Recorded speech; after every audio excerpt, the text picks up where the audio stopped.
جرید نامی شخص تھے جو نماز پڑھ رہے تھے۔ بعض نے لکھا نفل نماز پڑھ رہے تھے، اماں نے پکارا تو آئے نہیں، تو ماں کے منہ سے نکل گیا تو اتنی دیر تک مرے گا نہیں جب تک تو کسی بے حیا عورت کا منہ نہ دیکھ لے۔ وہ عبادت گزار تھے لیکن لوگوں نے ان کی عبادت، ریاضت اور پرہیزگاری کو نہیں دیکھا، بس ایک عورت کو بیچ کر الزام لگا دیا۔ عورت آیا جایا کرتی تھی، اب آ جاتی ہیں عورتیں، مسئلہ پوچھنے کے لیے بھی آ سکتی ہیں، دم کروانے کے بہانے سے بھی آ سکتی ہیں۔ وہ خاتون آتی جاتی تھی، اس خانقاہ پہ، اس آستانے پہ، اس بخاری میں موجود ہے۔ پھر اس نے کہا میری گود میں یہ جو بچہ ہے یہ انہی کا ہے، مجھے بتائیں بندہ کیسے وضاحت کرے۔ حالات خراب ہو گئے، لوگ کٹیا جلانے لگے، ماحول اور طرح کا بن گیا۔ میرے نبی صلی اللہ علیہ وآلہ وسلم فرماتے ہیں کہ اس بندے نے کہا مالک تو کریم ہے، تیری مشیت کا تقاضا آیا جو میری ماں نے مجھے جملے بولے، پر اب میں وضاحت دینے کے قابل نہیں رہا۔ وہ چند دنوں کا بچہ پنگوڑے میں بول کر کہنے لگا میں اس درویش کا نہیں، میں تو اس فلاں فلاں چرواہے کا بچہ ہوں۔ رب کی مدد کو پکاریں، اپنے ساتھ اپنے مالک کی مدد کو شامل کریں، سارے لوگ آپ کو گرانے کی تدبیریں کرتے رہیں اور مالک آپ کو عزت عطا فرمائے گا۔ اس کی بارگاہ سے حکمت کا تقاضا اور ہو جائے گا۔ ہم نے ساری زندگی لوگوں کو راضی کرنے میں گزار دی، تو میرے عزیز جب سب سے بڑھ کر وہ دیتا ہے تو فرماتا ہے کہ اے ایمان والو اپنے رب کا ذکر کثرت کے ساتھ کرو، صبح شام اس کی پاکی بیان کرو۔ بہت لمبا تبصرہ یا بہت زیادہ ڈیٹیل نہیں، اب خود ہی دیکھ لیں۔ ہم دن میں اپنی زیادہ تعریف کرتے ہیں کہ اپنے رب کی زیادہ تعریف کرتے ہیں؟ ہمارا اب یہ مزاج بن گیا ہے کہ ہر چیز کو گھیر گھر کے اپنے اوپر لے آتے ہیں۔ ہم اپنے آپ پر شروع ہوتے ہیں اور اپنے آپ پر ہی ختم ہو جاتے ہیں۔ حضور پاک صلی اللہ علیہ وسلم نے فرمایا جو اللہ کا ذکر کرے اور جو اللہ کا ذکر نہ کرے اس کی مثال اس طرح ہے جیسے زندہ اور مردہ۔ مردہ کی مثال گویا ذکر کرنے والا زندہ ہے اور نہ کرنے والا مردہ۔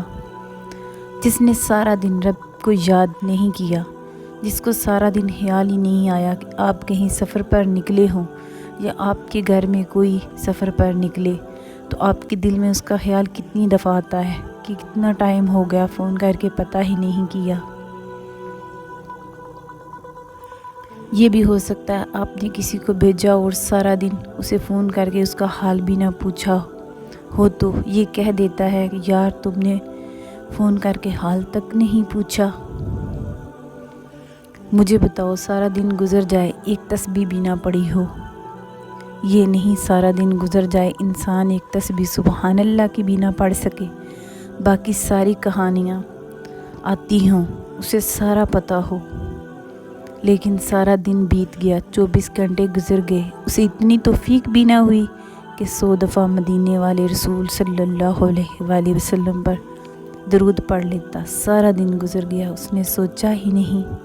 ہمارا جو ذکر کرنے کا مزاج، ماحول اور شوق ہونا چاہیے تھا، وہ شوق ہمارا برقرار نہیں رہا۔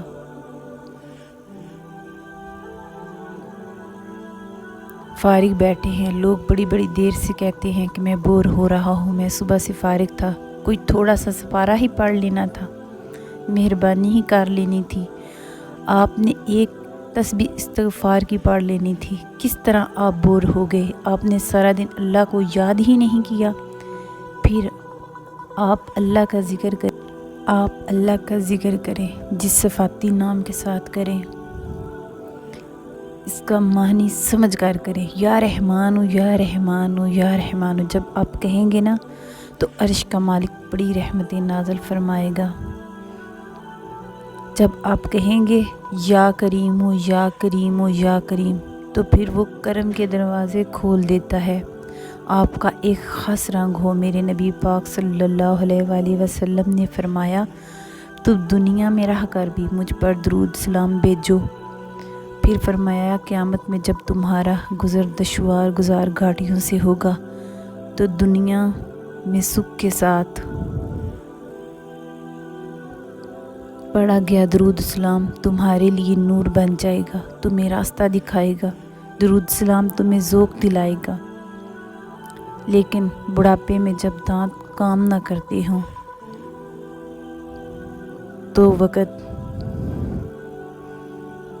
وقت کے مفتیوں کو بھی مسجد کی کمیٹیوں نے کہہ دیا، اب آپ کی سمجھ نہیں آتی، ہم نے خطیب کوئی اور رکھنا ہے۔ نہ دیکھو دنیا کی طرف، دنیا رلا دیتی ہے، نہ دیکھو دنیا کی طرف، دنیا رلا دیتی ہے۔ نہ راضی کرو بندوں کو، بندے تھکا دیتے ہیں۔ نہ پیچھے بھاگو، ہر وقت دنیا داروں کے یہ انسان کو کمزور کر دیتے ہیں۔ وہ تو کریم ہی بڑا ہے، دو آنسو زمین پر بعد میں گرتے ہیں، اپنے بندے کے گناہ پہلے معاف فرما دیتا ہے۔ اللہ کی مدد کا حصول اپنے مالک کی مدد کی طرف بڑھنا ہی آپ کے لیے فائدہ مند اور بہتر ہے۔ Thank you.